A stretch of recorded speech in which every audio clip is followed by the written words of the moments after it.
ओम गणेश, जय माता दी। अभी मैंने एक दुर्गा जी के 16 नामों वाला जो वीडियो वो मैंने अपलोड किया था, जो साक्षात नारायण भगवान ने उसका विस्तृतीकरण से अर्थ सहित उसकी जो कथा है वह सुनाई है पुराणों में। और वो नारद जी और नारायण के संवाद से प्रकटित हुए थे। लेकिन मूल बात यह है कि वह वेदों में से निकाले हुए या वेदों में से ही रहस्य जो दुर्गा माँ के नामों के हैं, जो 16 नाम के रहस्य वह बताए हैं। लेकिन वह वीडियो मैंने अपलोड किया तब मैंने बोला भी था कि अगर इन सभी नामों का रहस्य अगर आपको जानना है तो आप हमें बताइएगा। तो बहुत लोगों ने हमें व्हाट्सअप किया है, तो इसीलिए आज मैं संक्षिप्त में ही, लेकिन वह 16 नामों का जो रहस्य है, जो श्रवण मात्र से भी क्या क्या फल प्राप्त होता है, वो वीडियो में मैंने सब बताया था, तो मैं यहाँ रिपीट नहीं करूँगा। अगर आपको आज का यह विषय वीडियो पसंद आता है तो लाइक कीजिएगा, शेयर कीजिएगा, चैनल पर नए हो तो सब्सक्राइब कीजिएगा। तो चलिए शुरू करते हैं। तो नारायण ने कहा, अर्थात भगवान ने नारद मुनि को कहा कि सबसे पहला जो रहस्यमयी नाम है या सबसे पहला जो नाम है वह है दुर्गा। तो अर्थात अगर उसके संधि विच्छेद या बहुत ही संक्षिप्त में आपको बताऊं तो दुर्ग और अर्थात दुर्ग जो शब्द है वह दैत्य, संकट देने वाला, विघ्न देने वाला, महाविघ्न, भवबंधन, कर्म, शोक, दुख, नरक, यमदंड, जन्म, महान भय तथा अत्यंत रोग के अर्थ में आता है। अर्थात संस्कृत में बहुत सारे शब्दों का जो प्रयोग है वह प्रासंगिक रूप से किया जाता है।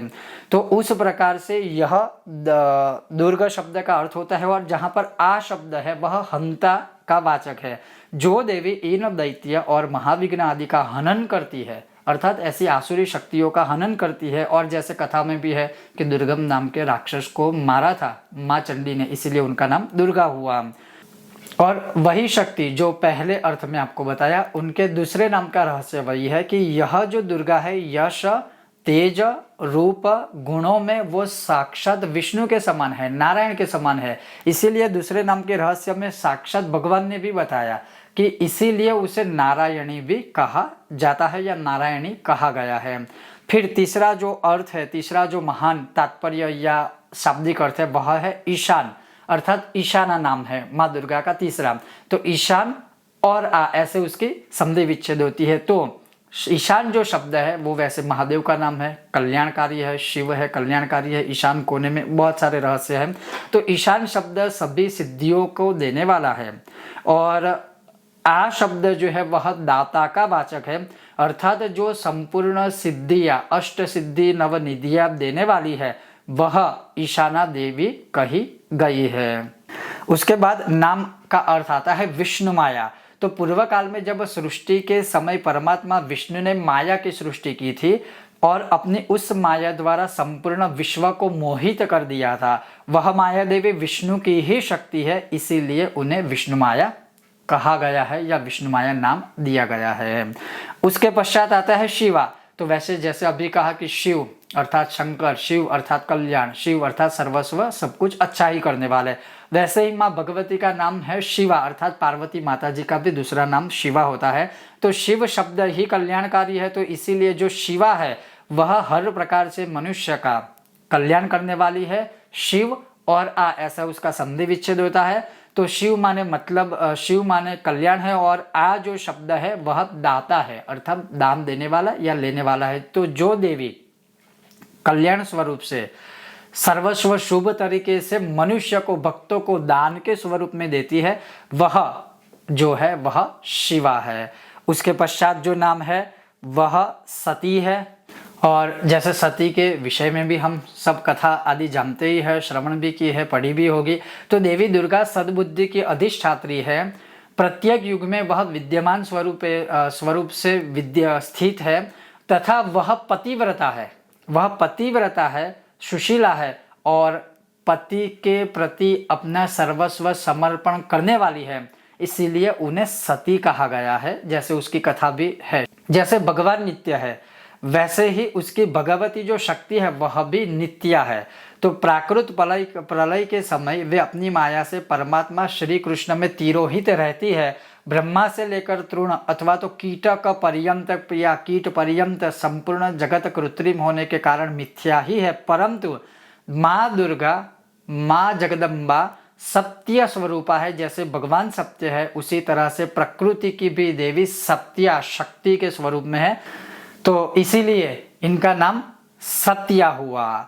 और उसके पश्चात जो भगवती शब्द है, जो हम बहुत बार प्रयोग करते हैं, भगवती नाम के स्तोत्र भी है, भगवती स्तोत्र करके, तो जो सिद्धि ऐश्वर्य आदि के अर्थ में भग शब्द का प्रयोग होता है, ऐसा समझना चाहिए प्रासंगिक रूप से। वह संपूर्ण सिद्धि ऐश्वर्य आदि रूप भग प्रत्येक युग में जिनके भीतर विद्यमान है, जिनके अंदर विद्यमान है, वे देवी दुर्गा भगवती कही गई है। बहुत सारे अर्थ, बहुत सारे कथा है, मैं सिर्फ संक्षिप्त में आपको इसका विस्तृतीकरण सुना रहा हूँ। उसके पश्चात जो विश्व के संपूर्ण चराचर प्राणियों को जन्म मृत्यु जरा आदि की तथा मोक्ष की भी प्राप्ति कराती है, वे देवी अपने इसी गुण के कारण सर्वाणी, जो सर्वाणी नाम रहस्य है भगवती के पश्चात, उसका अर्थ भगवान ने सुनाया। उसके पश्चात है सर्वमंगला, अर्थात जो मंगल शब्द है, हर एक प्रकार से सब कुछ मंगल करने वाला है, शुभ करने वाला है, अच्छा करने वाला है।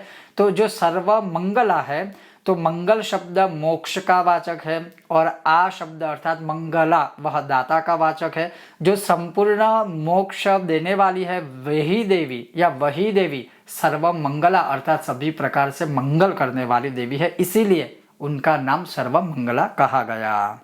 फिर अम्बा अर्थात माँ दुर्गा, जो स्वयं माता का नामक वाचक शब्द है, अर्थात जो समस्त विश्व की माँ, जो अंतःकरण से जिसके अंदर ममता भरी हुई है वह माँ, जो पूजनीय है वह माँ, जो वंदनीय है वही माँ, जो हर एक प्रकार से कल्याण करने वाली है वह है माँ। तो अर्थात अम्बा शब्द माता का वाचक है तथा वंदन और पूजन अर्थ में भी अम्ब शब्द का प्रयोग होता है। वे देवी सबके द्वारा पूजित और वंदित है तथा तीनों लोकों की माता है, सर्व विश्व की माता है, इसीलिए वह अंबिका कहलाती है, या अंबिका नाम उसके महात्म्य में प्रायोजित किया जाता है। उसके पश्चात वैष्णवी, देवी श्री विष्णु की भक्ता, देवी श्री विष्णु की भक्ता, विष्णु रूपा, विष्णु की शक्ति, विष्णु के साथ रहने वाली, सृष्टि काल में विष्णु के द्वारा ही उनकी सृष्टि गई हुई है या उनके ही द्वारा उत्पन्न हुई है, इसीलिए उनको वैष्णवी कहा जाता है। और वैष्णव या वैष्णवी या वैष्णव देवी सभी कथा के विषय में हम सब जानते हैं। उसके पश्चात गौरी शब्द का रहस्य, जो गौर शब्द पीले रंग निर्लिप्त एवं निर्मल परब्रह्म परमात्मा के अर्थ में प्रयुक्त होता है, उन गौर शब्दवाच्य परमात्मा की वे शक्ति है, इसीलिए उसे गौरी कही गई है। और इसकी भी कथा भगवान शिव और पार्वती माता से भी संबंधित है, जो शास्त्रों में दी है। भगवान शिव सबके गुरु है और देवी उनकी सती साध्वी प्रिया शक्ति है, इसीलिए उन्हें गौरी शब्द या गौरी कहा गया है, वह गौरी के स्वरूप में कहलाती है।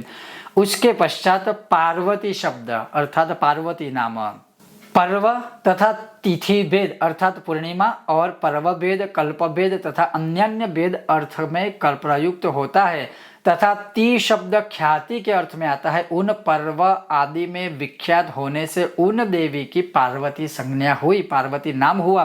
पर्वन शब्द महोत्सव विशेष के अर्थ में आता है, उसकी अधिष्ठात्री देवी होने के कारण उन्हें माँ पार्वती कहा गया है। और पर्वत राज हिमालय की पुत्री होने के कारण उन्हें पार्वती नाम दिया गया है, या पार्वती के स्वरूप में वेदों में इन शब्द का, इन नाम का रहस्य भरा हुआ है। और पर्वत की अधिष्ठात्री भी होने के कारण उन्हें पार्वती कहा जाता है। उसके पश्चात सनातनी अर्थात सना का अर्थ है सर्वदा, जो कभी मिट ही नहीं सकता, जो कभी मिट ही नहीं सकता। और तनी का अर्थ है विद्यमान, तो सनातनी अर्थात जिसे कोई मिटा नहीं सकता, जो सर्वदा स्थित है, विद्यमान है, सर्वत्र है, सब काल में है, चाहे कितने भी साल गुजर जाए, लेकिन यह सनातनी स्वरूप कभी मिट नहीं सकता है, इसीलिए उसे सनातनी कहा गया है। और इसी प्रकार से सभी शब्दों की 16 नामों का रहस्य वेदों में, कौथुमी शाखा में, आगमों में, पुराणों में, उपनिषदों में और कथाओं में हर एक नाम का रहस्य हम सबने सुनाई है। लेकिन यह जो 16 नाम का रहस्य साक्षात नारायण ने नारद मुनि को श्रवण करवाया था, वही मैंने आपको श्रवण करवाया। और इनके श्रवण करने मात्र से भी बहुत सारी चीज़ें प्राप्त होती है। तो वही मैंने आपको इन्हीं नामों के रहस्य में वीडियो में बताया था, श्रवण करवाया था, वही मैंने आज आपको श्रवण करवाया है। और अगर आपको यह विषय, वीडियो, कथा 16 नामों का रहस्य पसंद आया हो तो अवश्य वीडियो को लाइक कीजिएगा, शेयर कीजिएगा। चैनल पर नए हो तो सब्सक्राइब करके घंटी का चिन्ह दबाइएगा। बहुत जल्द मिलते हैं नए विषय और वीडियो के साथ। ओम गणेश, हर हर महादेव, जय माता दी।